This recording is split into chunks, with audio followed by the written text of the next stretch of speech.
Akkam jirtan hordoftoonni African Fast Learner. Today we're gonna see about a sequence and a series. What does mean? Maji chohajo sequence chumali series kajo chumali hajo tokon kalalu tayo. As much as we can anggalan taka kan wajin kasuda yalo jiruta akan hordoftoonni sinafirre chuda.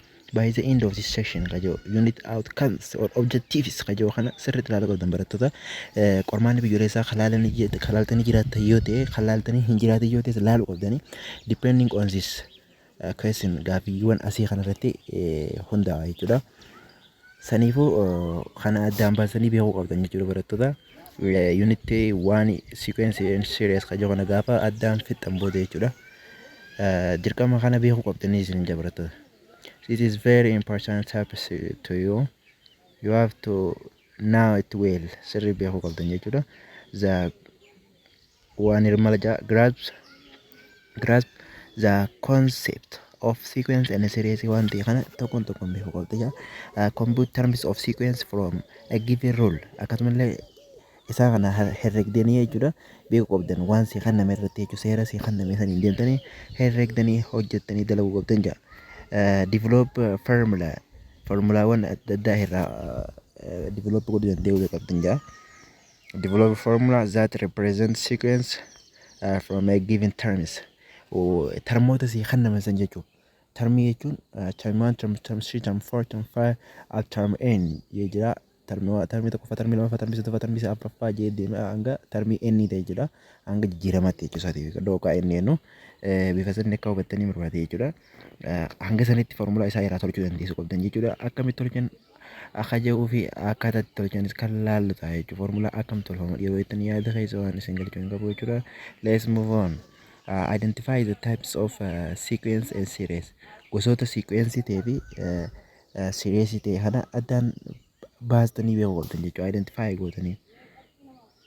Compute partial and infinite sum of some sequences. Homophonious warra jaamu jira warra ingiliffa keessatti homophonious warra jaamu warra sagalee gosa tokko qabu jechuudha. Homo means the same phone jechuun sagalee yookaan voice kennu jechuudha. Kana kan wal fakkaatu qabu jechuudha. Samii fi samiin adda addaa asitti kun ida'uudha. Samni kun walitti ida'uu jechuusaati. Kun asitti immoo hanga tokko jechuusaati. Some moggaa yoo akka confusion hin goone. Okay, apply the knowledge of sequence and series in real life problem. Akkasumas illee jiruuf jireenya keenya keessatti akkamitti akka sequence and series gaggeeffamu hojiidhaan apply godhuu qabdan jechuudha. Hojiidhaan kan agarsiifamudha jechuudha. Unit contains unitoonni wantoonni isaan keessa qaban jechuudha. Unitiin tun jechuudha. Sequence keessa qabdi arithmetic and geometric sequence. The sigma notation and the partial sums infinite series application of the sequence and the series. Kajo kana keessa qabda jechuudha. Unity content unity kana jechuudha. Biyyee unity kana isaan kana if keessatti hammata jechuudha barattoota. Isaan kun maali kajo start with sequence irraa qabne jechuudha. Kan tokkoon laallu ta'a barattoota. I can order an introduction since mathematics has enormous advantage in our life. Daily life keessatti guyyaa jireenya keenya guyyaa keessatti faayidaawwan hedduu qaba jechuudha. Maatiin jechuudha herreegni jechuudha. Enormous jechuun mini jechuudha hedduu agarsiisa jechuudha. There is in fact dhugaan jirtu jechuudha. No area of life that is not affected by mathematics. Lafuma tanarra jechuun bakkuma jiru tanarraa jechuudha. Bakkumaan mathematics yookaan herreega kana hin tuqne yookaan isa ala jiraachuu dandeessan jirtu yaa. For instance fakkeenyaaf civil engineering yoo fudhanne warroota civil engineering yoo baratan jechuudha. Hojii isaanii jechuudha. Use mathematics to determine mathematics fayyadaman maal godhuudhaaf how to best design new structure akkamitti design haaraa tokko jechuudha. Tolchuu dandeenya kaja irratti mathematics fayyadaman jechuudha. Economics tonni warri waa'ee economy irratti maaliif fayyadaman maatisidha. Use mathematics to describe and predict how the economy will react to certain changes. Akkamitti economy yookaan qabeenyi jiru san jechuudha economies fuulduraa fi illee akkamitti akka wanni kun raagan jechuudha. Hangan takka hanu ga'a jechuudha. Hangan takka hangani gidduu jijjiiramni nuuf jira kajuu irratti asirra dhaabbatanii murteessan jechuudha. Jalqabuma irraa waan argatanii dhaabbatanii fuuldura irratti yoo bifa kanaan kadeemnu ta'e jaanii herregatanii shalagatanii kaayyatan jechuudha. Kunis bu'aa maatimaatiksii jechuudha. Investoroonni immoo warreen investoroota ta'e use mathematics to price certain types of shares and calculate how risky particular investment are.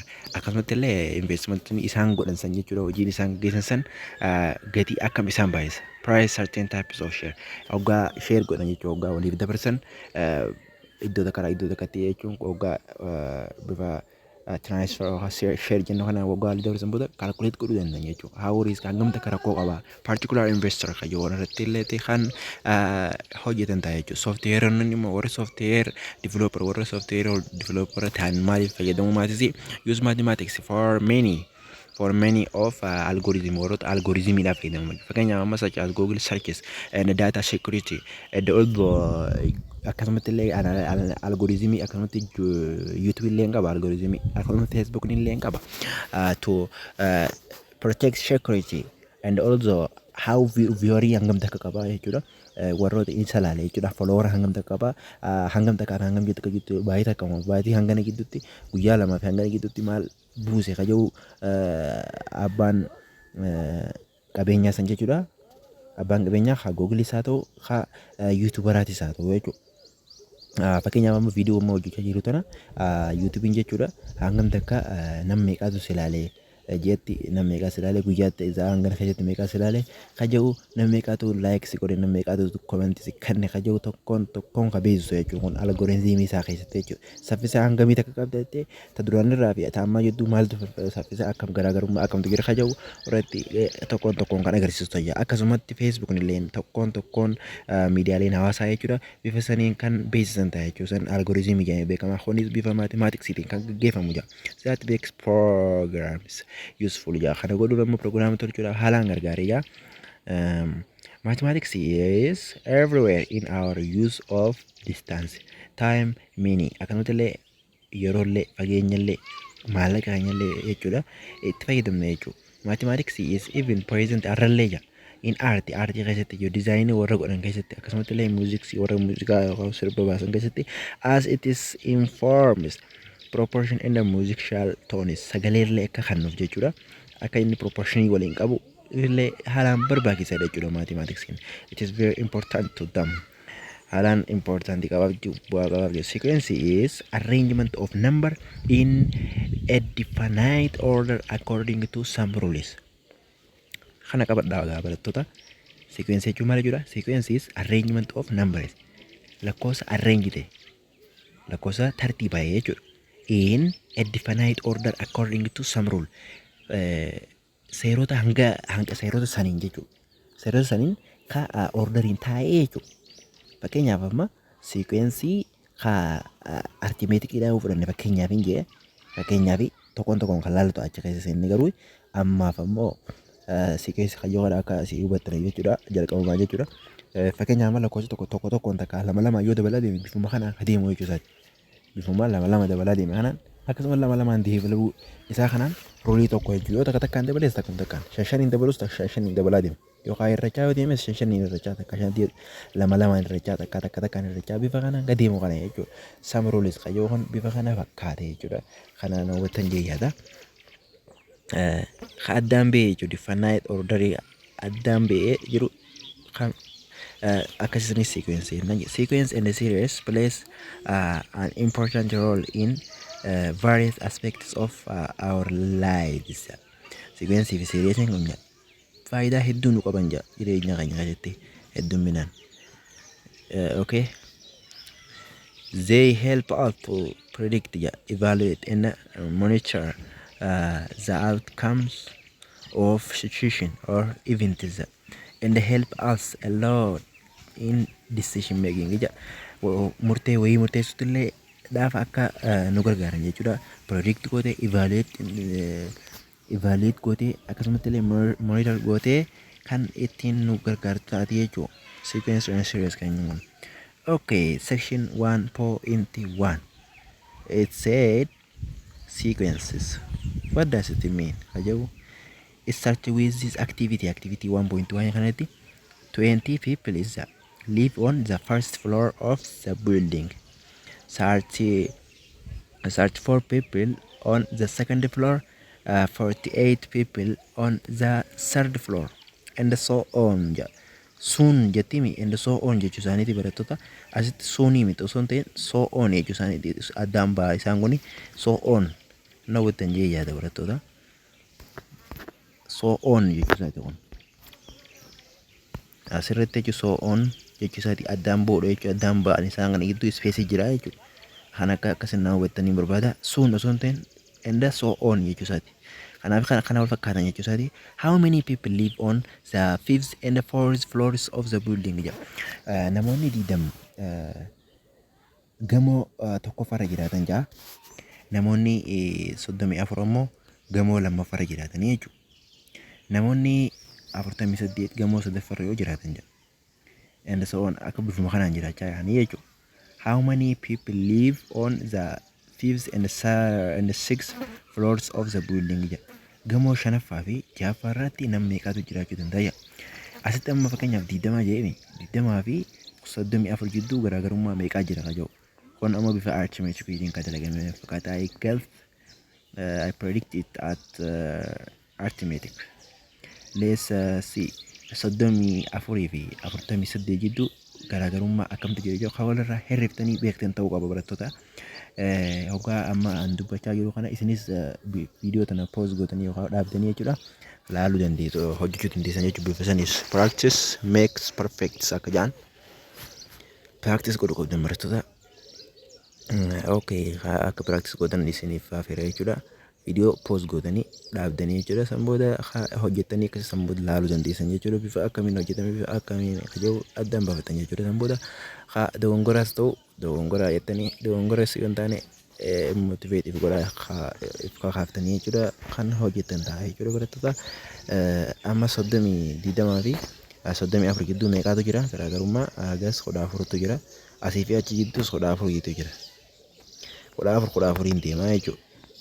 Hoggaa akkasii amma kun sardi flooriiti. Sardi flooriin meeqarra warri gamoo sadaffarra jiraatu meeqa nama 48 gamoo afuraffarra kan jiraatu 48 ta'u 14 mi'a herregnu 48 ida'u 14 hoggaa goonu meeqa 12 takka qabna kana hojjeeshanii 62 jechuudha. Warri gamoo afuraffaadhaa 62 warri gamoo afuraffarra jiraatu 62 jechuudha. Warri gamoo shanaffarra jiraatu meeqa reeguu akkasii 14 irratti taatan jechuudha. Irratti barattoota 7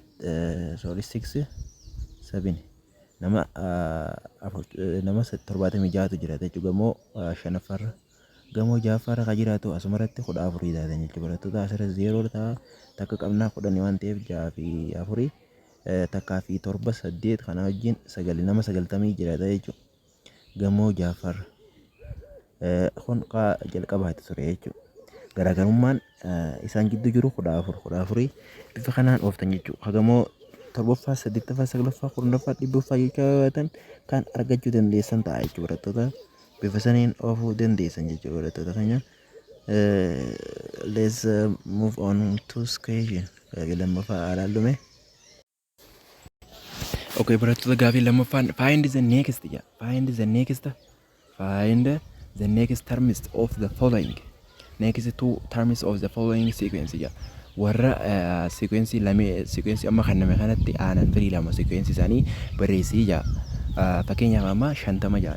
Jalqabaa jechuun sequence jalqabaa lamaffaadha 47 sadaffaadha 44 jechuudha.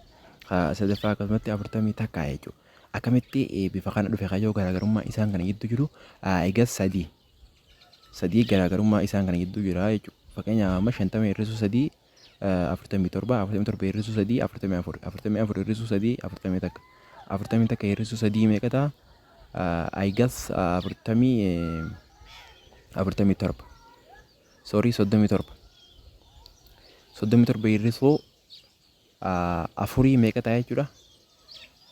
38 hir'isuu 38 ta'a 40 takka hir'isuu 3 jechuudha.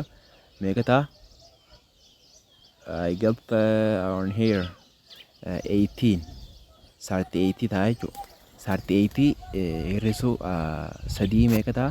35 ta'a jechuudha. 38 35 kanaa jechuudha. Ka'eedha. Na hubattan jee yaada. Kaamoo biidha. Biirratti jechuudha. Miswaa Pro. Okay. Habiidhaa meeqa meeqaan ni deema? Asii fi 2 fi 12 gidduu meeqa jira? 10 jira. Asumatti 12 fi 22 gidduu 10 jira. 22 ta'a saniifuu 10 ni deemu jira jechuudha. 32 fi 42 fi 22 gidduu meeqa jira? 10tu jira. Gaafa itti taanu 32 ta'a. 32 irra gaafa 10 keenyu 42 ta'a. 42 irra 10 gaafa keenyu 52 ta'a jechuudha. Bifa kanaan hubatan barattoota. Kana ta'a jechuudha. Sequence lameen nu gaafate gaa inni next two terms sila akkasuma next to 3 next to 4 next to 5 next to 6 hojiis kan ni danda'a jechuudha. Hanga feetan ofuu dandeessan jechuudha. Bifa kanaan some role kajaa'u wantoota arrangement of the number with order jechuudha. Arrangement of the order some with some rules rule seera hanga kanaan adeeman jechuudha. Rule logaa inno seera jechuudha. Fakkeenyaaf amma rule logaa inno seera jechuudha. Rural jechuun beektan barattoota. Rural jechuun verbal noun jechuudha. Verbal noun maqaa verbii maqaa taate jechuudha. Na wattan jee yaada. Verbal noun. Rural yogaa jedhamu erri asitti dabalee rural godhe. Eenyuun seeraan ka gootu jechuudha. Sarartuu sararaan ka gootu. Seeraan ka gootu jechuudha. Bifuma kanaan ka dhufe taa'uunis vocabulary akka kanas jabeeffatanii qabatanii fi let's move on ka itti fufnu ta'a jechuudha barattoota.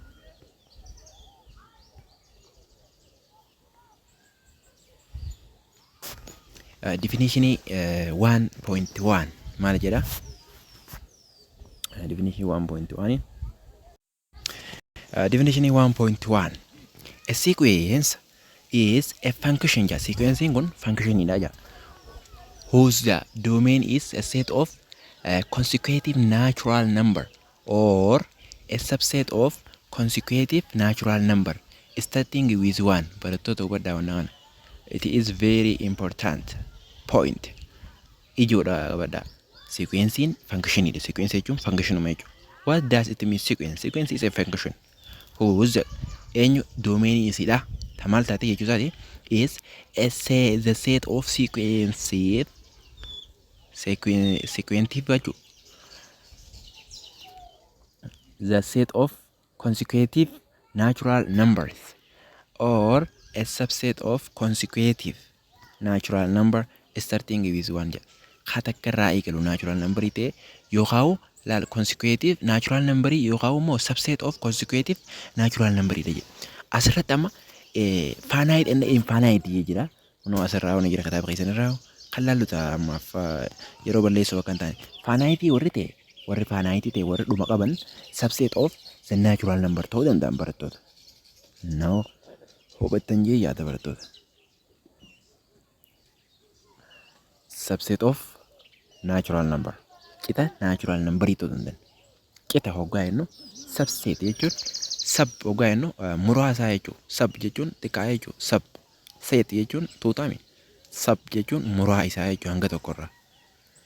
Barattoota waliif galla jeeyyaata. Sub jechuun muraa sub muraa fakkeenyaaf amma kayyata lammaffaa muraa kayyata lama muraa sadi jani two article and 3 sub article jan yoo kalaaltanii jiraatan ta'e heera mootummaa sanirraa jechuudha. Bifa saniin jira jechuudha. Subset ammoo afaan keenyaan qixa tuutaati jechuudha. Qixa tuutaa. Qitaa ni beektanii barattoota qitaa kalafaa jechuudha. Qitaa lafaa ni beektan jeeyyaata. Barattoota qitaa lafaa ni beektan jeeyyaata. Qitaa lafaa sanirraa jechuudha. wanni qitaa lafaa jaaniif jechuudha. Isa san lafaa muran ni margaa qitaanii ni muran. Sanirraa qitaa jechuudha. Kan lafarraa murame jechuudha. Kan lafarraa qitan yookaan cichisiiste adda murte addaan kutte jechuudha. Kan isin baaree yaadu barattoota garuu warroota aarii ta'eef ni hubattan warroonni kaan ni jabeeffatan jechuuf inni sanii maa jira. Qitaa hoggaa jennu qitaa fakkeenyaaf amma akkuma aadaa Oromootti jechuun mana qitaa kajaamtu jira. Mana citaarraa ijaarame jechuudha.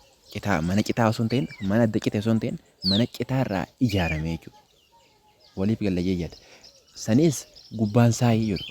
Gubbaan isaa kan citaadhaan tolfamee jechuudha. Barattoota walii galajee jedha. Sorry. Sani jechuun kan akkasiin naa hubattanii barbaadde barattoota sabsee hoggaa jennu citaa jechuudha. Har'aa cite jechuudha. Haa irraa murame yookaan irraa kutame jechuusaati kan akkasiin naa hubattanii barbaadde barattoota keenya. A consecutive natural number starting with 1 akkuma beektan gaa natural number starting with 1 isn't it? Starting with 1 tokkorraa kaa jechuudha natural number akkuma nama beektan. A sequence is usually denoted by A sub n. A sub n gaachuu A sub n R A n isin jaaniin gaa waggaa dubbatanii garuu warri kaan ammoo A sub n jee dubbata warroonni kaan jechuudha akkamatti riilii waggaa dubbannus jechuudha A sub n jennee dubbanna or A n jennee dubbatan warroonni asii A n jaa feetan A sub n jettanii qabachuu dandeessanii garuu is my comfortable or preferable I call it A sub n. A sub 1, A sub 2, A sub 3, A sub n jee yaama jechuudha. Anaan kanaan filadhee isa yoo n A1, A2, A3 jettanis is your choice kun filannoo keessanii jechuudha. Let's move on. The functional values. Functional value A sub 1, A sub 2, A sub 3, A sub n dot A sub n dot are called the terms of sequence. Terms of sequences. And A sub n is called the general term or the nth terms of sequence. A sub n tunja or A n ten tun general termi jechu. Termi walii galaati. Yookaan immoo n termi jechu. Termi n nuni jechu. N's term. 12s, 11s, 9s, 10s.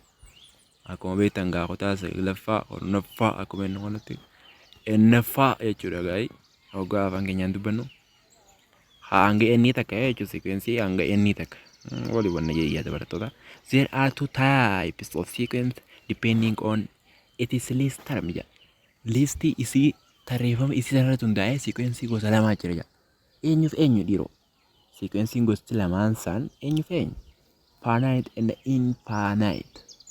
Finite and infinite. Finite and infinite is not unfamiliar with you. Is it?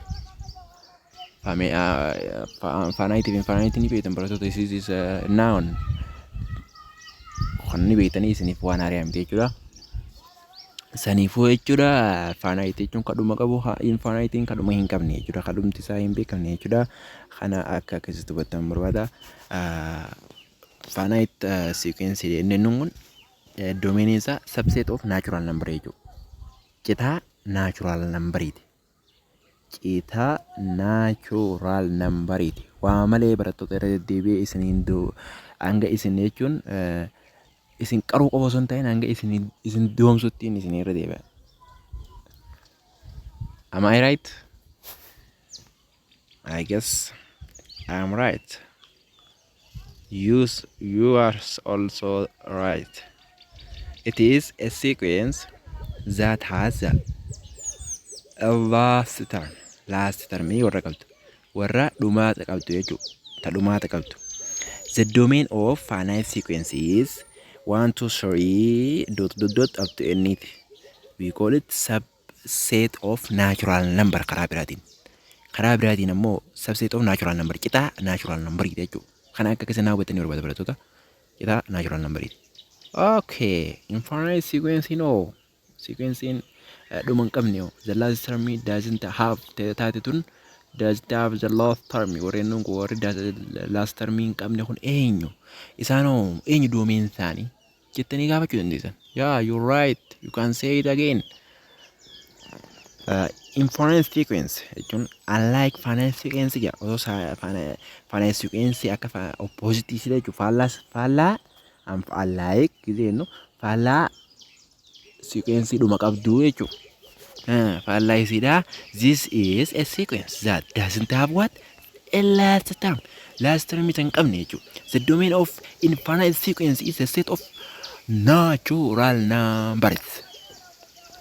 Barattoota keenya asitti ammaan dandeenyu barsiisaan takkaa'uu qormaanni what is the domain of the sequence that is finite sequence kana yoo ta'e the domain of finite sequence is natural number yoo ta'e this is dead wrong barattoota.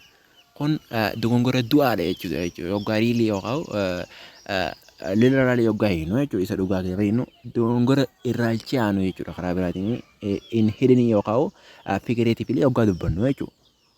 Figuratively jechuudha yookaan kallattiidhaan yookaan al-kallattiidhaan yookaan al-kallattiidhaan yookaan dubbannu jechuudha. Figuratively yookaan dubbannu dogongora irraalchaanu jechuudha karaa biraatiin.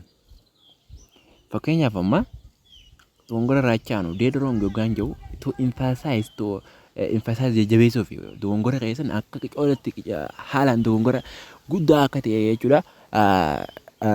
Isa san dhaadheessuuf dogongorri keessan haalaan guddaadha jedhaa dhaadheessuu barbaadeeti barattoota. Akkas bifa saniin ka deebisan ta'e finite sequences the domain of finite sequences 1 2 3 n tani deebifta malee yookaan immoo the finite sequences the domain of finite sequence is the subset of natural number jechuu dandeessan barattoota. You're right, yoo akkasitti you are right, you are very right jechuu dandeessan jechuudha. Emphasize to emphatic make it harder Ogaa jabeessanii dubbannu jechuudha. Kana akkasitti qabatanii barbaada barattoota.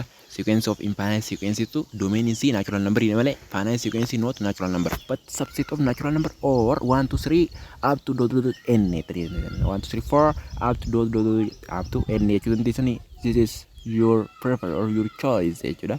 Waan ati filachuu dandeessan jechuudha barattoota. Let's move on. Example 1. List the first terms the first 5 terms of each of the sequence whose general term isaanii jechuudha are given below where n is positive integer.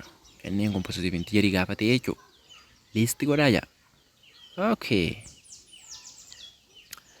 Akka irratti amma 2n minus 1. This is general term ornis term jennee qayaamne jechuudha eebantan yookaan sab n qayennuun jechuu barattoota yookaan n general terms of the sequence nis terms of the sequence or n or sab n jechuu dandeessan jechuudha.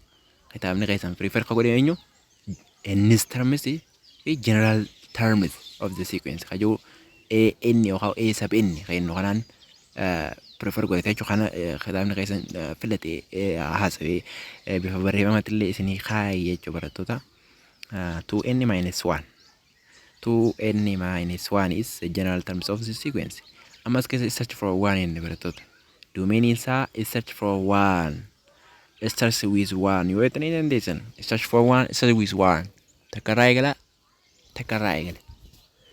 Okay, takka gaafas galchinu meeqa? Lama hir'isuu takka walqixa ta'a takka hanga 5 barreessaa jedhe. No? First 5 terms jedhe barattoota. Takka hanga 5 barreessuu qabdan. Amma haa takkaa meeqa sab inni kanarratti yoo takka asii galchite asittis takka galchite jechuudha. Barattoota asii waliif galle. Takka gaafas galchine asitti takka galchina. Okay, galchi. Takka ta'a jechuudha deebisaan deenya. Sub 1 or A1 walqixa ta'a. Takka jechuudha. Sub 2 gaafa ta'e as 2 gaafa galchine as 2 galchina 4 4 minus 1 is 3 sub 2 is 3 sub 4 sub 3 3 gaafa galchine as 3 galchina 6 6 minus 1 is 5 sub 3 is 5 A sub 4. 4 times 2 is 80. 80 minus 1 is 7. A sub 4 is 7. A sub 5. 5 times 2 is 2. 5 times 2 is 10. 10 minus 1 is 9. A sub 5 is 9. Bifa san injettanii first 5 kajoo kana tarreessuun. Let's jump on B. Inni barra jiru immoo minus 1 over 2 the whole n the whole raised to n minus 1. N minus 1 dhaan ol guddate jechuudha. Raised to ogaa jennu hangasiin ol guddate jechuudha barattoota. The power of yoo ittanii jendeesanii raised to ittanii jendeesanii. This is your choice. Yaadannoo keessanii jechuudha barattoota. No, bifa saniin dandeessan jechuudha. A sababni up to 5 hijee 1 3 5 7 up to 9 kaanis akkasumatti itti galchuu dandeessan barattoota kun akkuma kitaaba keessan irratti kaa'ee jiru. Inni search for 1 akkuma inni asii 1 galchitu asittis 1dha 0. Any number the power of 0 is walqixanii taa'ame akka seera maatii keessatti 1 jechuudha. Ana beeku qabdan barattoota. Okay. Okay, as gubbaa gaafa lama galchinu asitti lama galchina asitti lama galchina asitti gaafa lama irraa takka meeqa takkaafa sanifu minus 1 over 3 is the second terms of our sequence jechuudha. Okay, let's plug in 3 terms. How many does it have? 3 terms. Let's put on here 3. 3 minus 1 is 2. Minus 1 over 3 the raised to square is raised to 2 or raised square by squaring gaafa itti gootu 1 over 9 jechuudha. Bifa saniin akkasitti tarreessanii ooftan jechuudha barattoota keenya up to 5 ti bifa kanaan ooftan jechuudha barattoota. Okay, sirriitti amma ja'a sirriitti 1 over n jechuudha barattoota. 1 gaafa galchinu asirratti 1 wal qixa 1 jechuudha. 2 gaafa galchinu asirratti 1 over 2 dha. 3 gaafa galchinu 1 over 3 dha. 4 gaafa galchinu 1 over 4. 5 gaafa galchinu 1 over 5. Bifuma saniin galchitan barattoota. Okay, example in inni lamaffaadha. Draw the graph of sequences a sub n equal to ja or an equal to or n's terms equal to n plus 1. Opposite of is example is 1s question jechuudha. Question isa opposite isaati jechuudha. Gaafi example tokkoffaati akkuma agartan asirratti plus as minus 1 jechutti minus 2 dha. Sorry achi plus 1 jechuudha. Achi minus 1 asitti plus 1 jechuudha. Opposite isaati itti galchuu dandeessan. Let's plug in 1 asitti 1 gaafa galchitu search from 3 jechuudha. 2 gaafa galchinu 4 5 dha jechuudha. 3 gaafa galchinu 6 7 dha. 4 gaafa galchinu this is 9. 5 gaafa galchinu 1 1 jechuudha. Or 11 kennu jechuudha. Kanaan galchuu dandeessan barattoota jechuudha. Akkuma kanatti bifa kanaan illee galchuu dandeessan. Takka gaafa galchinu 3 dhufte jaa asirratti gurraachumsa jechuudha. 3 asiin akkatti itti dhufte. Asiin inni yoo ta'e doomeenii yoo ta'e asiin firii keenya jechuudha. Firii keenya jechuudha. Gama kanaan firii keenya function dha jechuudha. Sequence is a function akkuma inni jedhan jechuudha. Whose its domain is subset of natural number or a subset of starting with 1. Just starting with 1. Starting with 1. You itan din dandeessan jechuudha. Okay, barattoota. Akkasumas 2 gaafatti galchinus asitti 2 gaafatti galchinu meeqa 5 dhufe jaa. Bifuma kanaan akkatti asiinis akkasitti meeqa 7 dha. Akkasitti bifa saniin deemta jechuudha barattoota. From the above graph olii tanarraa jaa. Nooti barreeffadhu jaa. Nooti barreeffadhu kitaabni keessanii. We can observe that the graph of sequence follow the pattern of linear equation. Linear equation akka isaan hordofan agarree jirra jaa. Kasirri linear equation yookaan linear graph keessatti yookaan akkuma beektan akkasi sararamame. Let me show you. Akkuma beektan graph jechuudha. Yeroo graph kaaftan jechuudha ka linear equation dha. Akkana kaaftanii akkana yoo ta'e amma bifuma kanaan kaaftee jechuudha. amma asirratti gaajja jalloodha y yookaan f of x kan inni jechuudha walqixxee ta'a x yoo ta'e bifa kanaan deema jechuudha. No akkanumatti sunis bifa kana fakkaatee jechuudha akkano linear equationii fakkaatee jechuudha. Termi wanni isaa waan jechuudha leading termi isaa waan katee jechuudha.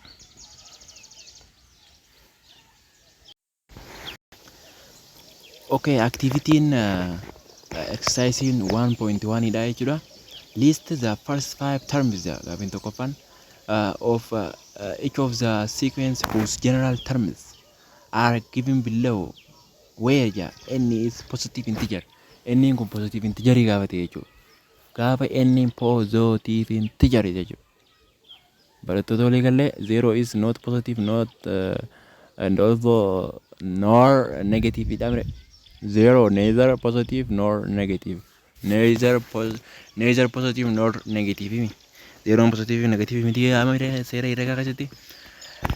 Positive integer hoggaa jiru inni qaanfatee tum yookaan salphateetiin isaa I guess akka yaada kiyyaatti according to my perspective guys akka kasin naawwattanii barbaada. Natural number jechuu danda'a jechuudha asirratti. Garuu wide terms jee waa yaadu jechuudha. Integerin wide jechuudha guddaadha bal'aadha waan ta'eef saniif san fudhate I guess akkana fakkaatu ta'e jechuudha. Natural number saniif jechuudha dhabee positive integer kajee. Keessatti immoo positive integer negative integer kan yoona isin barsiisuu barbaade I guess akka sana fakkaata akka according to my perspective akka yaada kiyyaatti barattoota kanaan isiniin jaa. Okay, let's put such with one akkuma waliigalaa dhufne achi gadiitti jechuudha. Sequencing domain start with one akkuma jechaa turre amma plug in goona jechuudha. Itti galchina jechuudha barattoota. Okay, eerammaa A7 or n equal to 2 times n or 2n jechuudha karaa biraatiin 2 times n or 2n jechuu dandeessan barattoota. Asitti akka gaafa galchinu meeqa ta'a? 2 kanarratti jechuudha 2 ta'a. 2 gaafatti galchinu 4 ta'a. Takka hanga 5 tarreessaa jee 3 gaafatti galchinu 6 ta'a. 7 gaafatti galchinu sorry 4 gaafatti galchinu 8 5 gaafatti galchinu 10 jechuudha. Fakanaan deema garaagarummaan isaan kana gidduu jiru meeqa? Asiif jidduu 2 asiif jidduu 2 asiif jidduu 2 asiif jidduu 2 lamaan deema jechuudha. Sequenceedha ta'uu isii duraanuu akka general term inni nu kannitti sequence isaa ta'uu fakkii waan hin qabne jechuudha barattoota. Kana akka akkasiin naa hubattanii barbaada.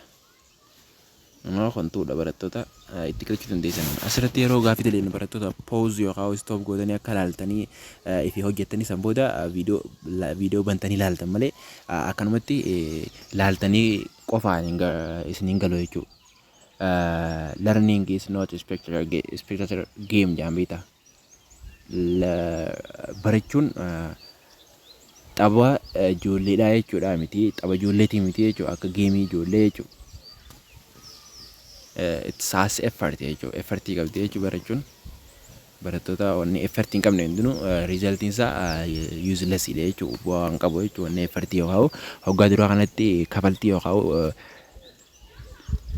aarsaa sin gaafachiisin bu'aan sii hin mi'aawu jechuudha. Damdamni sii hin tolu jechuudha karaa biraatiin. Okay, wanni haa hojjetame isa biidha. Kan hojjechuun dandeessan jee yaada barattoota akka eegas yoo ni hojjennittanis ka ni hojjenna. Sinoomaa akkuma gogo jechuudha.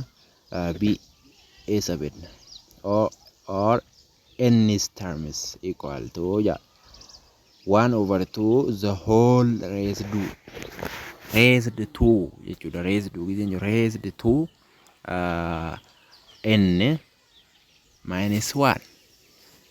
It is our general terms or n terms of the sequences that we have been given. Kanu kan nameechu itti galchina takka gaafatti galchinu 0 taati lakkoofsa fedhe 0 paawarii gaafa taate akka seera maatimaatiksii jechuudha. Tiliyeena takka miliyeena fakkeenyaaf miliyeena the power of 0 yoo je walqixxee ta'a takkuma ta'a.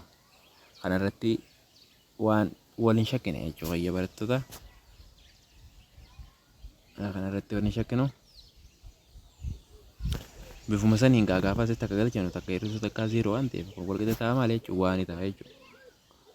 Walqixa ta'a waan lama gaafa as galchinu walqixa ta'a koomaa 1/2 sadii gaafa galchinu as gaafa sadii galchinu jechuudha. Lama ta'a 1/4 jechuudha. Lama square gaafa goone 4 taati waan ta'eef. Okay akkasumatti illee gaafa 4 as galchinu sadii ta'a 1/8 ta'a jechuudha. Okay 1 2 3 4 gaafa 5 achi galchinu 4 ta'a 1/160 ta'a jechuudha. 1/16 kennu takarraa 16 jechuudha. Bifa kanaan barreessuu dandeessan barattoota. Kaafallee akkasii bifa kanaan hojjechuu dandeessan jechuudha. Yeroo asirratti balleessuun hin barbaachisu gaa barattoota qormaata biyyoolessaatiif kayyaanuu fi saniifuu bifa adda ta'een jechuudha. Clearly with no doubt jechuudha. Shakkii takka malee xumuruu qabdan kitaaba kana. Inni boqonnaa 5 qaba. I guess it's easy to you salphaadha jee yaada isiniif jechuudha. Saniifuu isinummaan jabaatanii dubbistan yoo ta'e akkasumatti illee practice makes perfect ayaan dan akkuma jaan practice goonaan is easy dha salphaadha jechuudha. Wantoota isin itti cime jechuudha. Gaafoota tanuma fadhaa ta'u waa'ee kanaatiin wal qabatee jechuudha. Sequences ta'e any question in this mathematics you can ask me in the comment. I will answer it to you. Don't be economical with asking me a question. Gaafii gaafachuu irratti jechuudha. Ifin qusatinaa jechuudha barattoota. Saniif gaafii gaafachuu dandeessan jechuudha. Gaafiiwwan isin dhibee jechuudha. Mathematics in grade 12 jechuudha. Kanuma fedhallee ta'ee sadarkaa lammaffaa irra jiru kanarratti gaafii feetan gaafachuu dandeessan barattoota. As much as I can I will answer it to you guys. Kana kana hawwattan isin barbaada. Yoo kanaas itti fufna qabu barrees wanni bima kana itti fufuu dandee qabna yoo jettanis itti fufna ta'a barattoota. Shakkii takka hin qabu jechuudha kuni. Akkasuma mee kam ulfaata katee as keessaa eegas si dalaynee ni gaana fakkaata. Si dalaynee jechuudha ni gaana fakkaata. Waan gaafa si galchinu waan 1/2 dha. 1/2 dha. Waan gaafa si galchinu 2 gaafa si galchinu orderiidhaan hoggaan barreessu akka itti barreeffama duraa duuba isaa barreessuu dhabuu kootiif I'm so sorry. Orderiidhaan hoggaan si barreessuu baadhuu kootiif akkana dhiifama naa godhan isin gaafadha. Asirraa kaafnu mee tarii sequence jalqaba 1/2 dha. Ta lammaffaadha lamatti galchitan barattoota. Asitti lama gaafa galchitan lamarra meeqaffaadha? Lamarra sadaffaa. Lamarra sadaffaa afur lama gaafatti galchitan. Sadii gaafatti galchitan.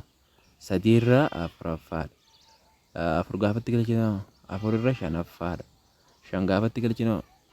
Shanirra ja'affaadha. Bifuma kanaan deema jechuudha barattoota. Kanaan kaa'uu dandeessan jechuudha barattoota keenya.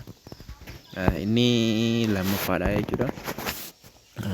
Draw the graph of the following sequences. Sequence asii gadi kana graafii itti kaase jira. Graafii akkuma reef jalqaba asitti kaasuuf yaalaa turre kun asirra akkuma jiru kana bifuma kanaan kaasuu dandeessan barattoota. Fakkeenyaaf amma asuma irratti kaafnee ilaallu kaasuudhaaf iddoon waan rakkisaa jirtuuf for temporary jechuudha yeroodhaaf.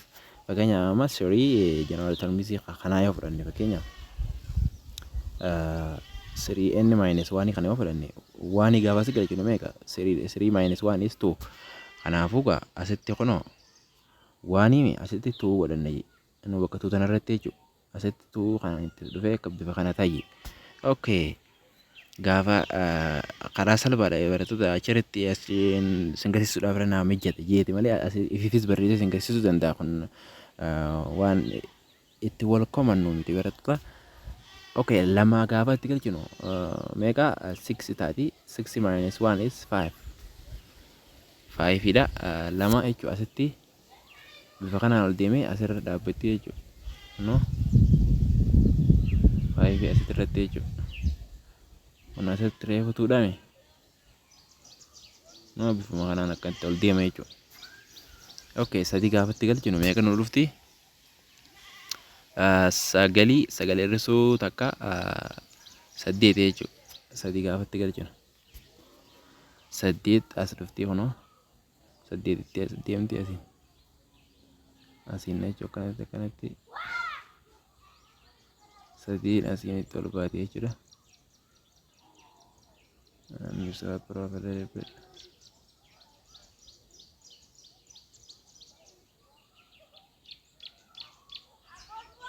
No, bifuma kana itu lo fenye chura to dala. Kira fi kata gayo. Bifa kana na kana dita oftan. Kanis bifuma sanin je chura. La cosa scary farret amma hala nisinif mijjate chura. Scary kata daftaro scary rete chura. Drogodu is easy to you guys. Uno sadafa kasadi kana bifa kana oftan. Afuris gavat tikil kitan bifuma kana na kasi tol de macho. Okay, ba marja. Ban 1 over n ja 1 over n gaafa galchinu fakkeenya amma asitti 1 gaafa galchinu such with 1 y and domain inside domain any sequence such domain inside with 1 akkuma jechaa turre 1 irraa gaafa kaafnu jechuudha 1 mataa as dhuftanii galchuu dandeessan jechuudha asirraa mee kana dhaamsinu mee isa pro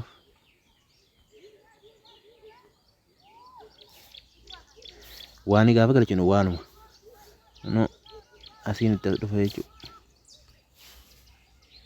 no waan asirratti haa jechuudha maybe it bigger waan asirratti haa takka asin itti akka itti dhufti asin itti as dhufa jechuudha akka ta'a lama gaafatti galchinu takkarra lammaffaadha jechuudha takkarra lammaffaa jechuun meeqa jechuudha toora kanarra dhufte jechuudha duwwaa tuqaa shanii toora kana jechuudha toora kana dhufte la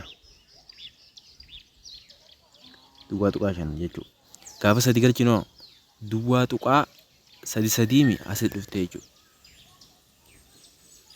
kanarra gadi gaa barattoota asitti kaasuudhaan rakkisaa jira bifa kanaan deemte jechuudha giraafiin tun it is approaches to zero but never be zero dha jechuudha never zero hin taatu zero dhalaa deemte jechuudha approach to zero dha seera mathematics limit keessatti jira approach kara zero dhaloo itti garuu zero hin taatu jechuudha asimbitooti sanni barattan barattoota asimbitooti akkanatti itti dhalaa deemte jechuudha bifa fuulduras hintu itti garuu zero hintu itti zero dhaloo itti barattoota zero dhaloo itti amma fakkeenyaaf afuris gaafatti galchinu duwwaa tuqaa meeqa ta'a duwwaa tuqaa lama duwwaa tuqaa lama shan ta'a bifuma kanaan asii gad deeme jechuudha toora kanatti shan gaafatti galchinu duwwaa tuqaa lama ta'a asii gad bu'a bifuma kanaan jechuudha akkanatti jechuudha giraafiin isaadha waliigallee yaada. Okay.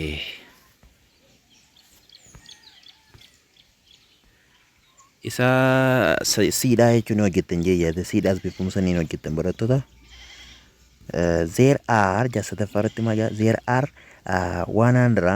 there are 130 students in grade 1 kutaa tokko keessa jechuudha barattoota 130 jira kutaa lama keessa immoo grade 2 keessatti jechuudha 210 jira jechuudha grade 3 keessa immoo 290 jira jechuudha garaagarummaan barattoota isaan kana gidduu jiru 80 eegas laaluu dandeessanii amma fakkeenyaaf 210 hir'isuu 130 yoo laalle meeqa 0 dha asitti takka hir'isuu 3 waan hin geenye asirraa takka birannee takka keenya asitti akka noofee jechuudha takka irraa 3 gaafa keenya 8 takka hir'isuu takka 0 dha jirtu kanaafuu garaagarummaan isaanii 80 jechuudha akkana qofa jettanii murteessuu dandeessan amma kana 210 hir'isuu 290 meeqa ta'a 80 mataa kunis bifuma kanaan akkasitti 80 ta'uu keessan kana mirkaneeffatan jechuudha hanga tokko sequence 2 3 4 walirraa hiriftanii inni kun dhugaa miti kayyoo murteeffachuu dandeessan barattoota shakkii takka malee jechuudha kanaafuu kamiin nu gaafatenni and so on bifuma kanaan itti fufa how many students are in grade 4 5 6 and 7 respectively wal duraa duubaan eegamee jira grade kutaa 4 kutaa 5 kutaa 6 kutaa 7 keessa kan jiran tokkoon tarreessi jira okay mee tarreessuudhaaf haa yaallu gaa 80 inni garaagarummaan kutaa 3 290 yoo ta'e 290 ida'uu 80 meeqa 370 okay asirra 80 gaafa keenya 400 fi meeqa kutaa meeqa faati kutaa 4ffaa kutaa grade 4 jechuudha grade 5 dha asirra 80 keenya jechuudha asirra 80 gaafa keenya meeqa ta'a 400 fi asirra 80 gaafa keenya 400 fi 50 eegas asirra 80 gaafa keenya kutaa 5ffaa ta'u kutaa 6ffaa ta'u kutaa 6ffaadha asirra 80 gaafa keenya jechuudha dhibba shanii fi soddoma. Okay, kutaa torbaffaa ta'u. Kutaa torbaffaadha. Meeqa jechuudha? Arma gaditti barreessinu. Kutaa torbaffaa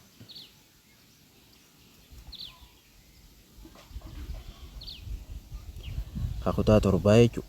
Meeqa? 530 irra 80 gaafa keenya meeqa? 610 jechuudha. Bifa kanaan keessan jechuudha tartiibaani. 370, 450, 530, kutaa 6 jechuudha. Kutaa 5 450, kutaa 7 meeqa jechuudha? 610 jechuudha. Bifa kanaan tarreessuu dandeessan barattoota. Isa toopikii itti aanu jechuudha. Toopikii itti aanu Fibonacci and mulaatuu sequence ka jiru yeroo dhufu itti eegallee itti fufnu ta'a. Hangasitti yeroo gaarii kanaa qabattan isin abdii addaa yeroo gaarii qabaadhaan afeerraa kootee jechuudha. I took it as my pick-up line. Check this sound. Yo, yeah.